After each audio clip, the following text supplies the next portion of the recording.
Hello friends, in today's video we are going to talk about future value formula. This future value formula is very useful tool and it is regularly used in most of the mathematical calculations.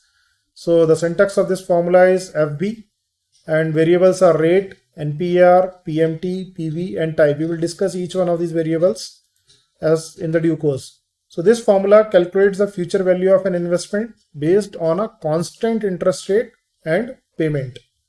You can use future value with either periodic and constant payments or a single lump sum also. Now the variables which are used in this formula are rate is the interest rate which is paid or which is charged. Then NPR is the total number of payments. PMT, this specifies the payment per period. And PV is the present value. So these two, payment per period and the present value, we have to take it in negative to arrive at the future value in positive. Why we need to take it negative? It can be understood by this example, like when you are investing. So the money is initially going out of your pocket to the institution in which you are investing. Like if you are investing in stock, so the money is moving out of your pocket, though you are getting the stock, but the money is moving out. So this present value has to be taken as negative. Then the type is basically two things, whether we are going to make these payments at the beginning or at the end of the period. So if it is at the beginning, we need to take 0. If it is at the end, we need to take 1. So now let us try to understand it by an example. Here is a case. We have invested some amount, 10,000 rupees in some bank fixed deposit or somewhere, and this investment is going to fetch us a return of 5%, and this investment is for a period of 5 years. Compounding frequency is given to you, that is 12, that means monthly. So as the compounding frequency is monthly, we also need to convert these two variables, rate and term, also into monthly parameters. So here rate will be divided by 12 and the term will be multiplied by 12. So let us try to work it out. Go to the insert function tab, select the FB formula, and now let us put the data. So rate, what does it says? Rate is the interest rate period per period. For example, use 6/4 for quarterly payment. So here my interest rate is 5 and payment is, compounding period is monthly, so I am going to divide it by 12.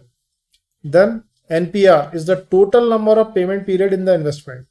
So total number of payment period 5 years multiplied by my compounding. So these are the number of periods. Then PMT is the payment made each period. So here each period we are not investing anything, only we have invested initially.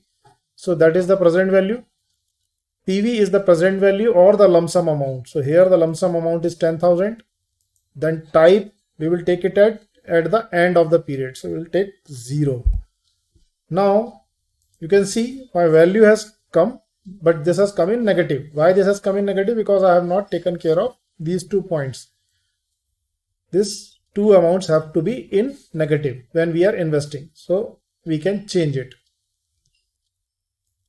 So my amount present value, I need to take it in negative.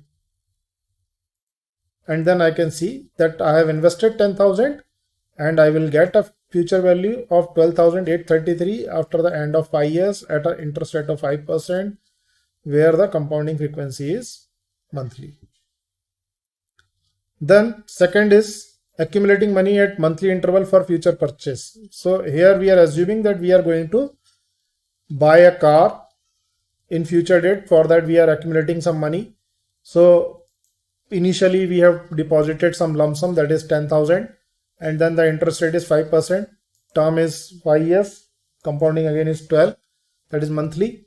And apart from this present value, we are also going to deposit monthly 2,000 rupees. Then what will be the future value? So again go to the future value formula, put the rate, and as it is monthly, so we have to divide it by 12.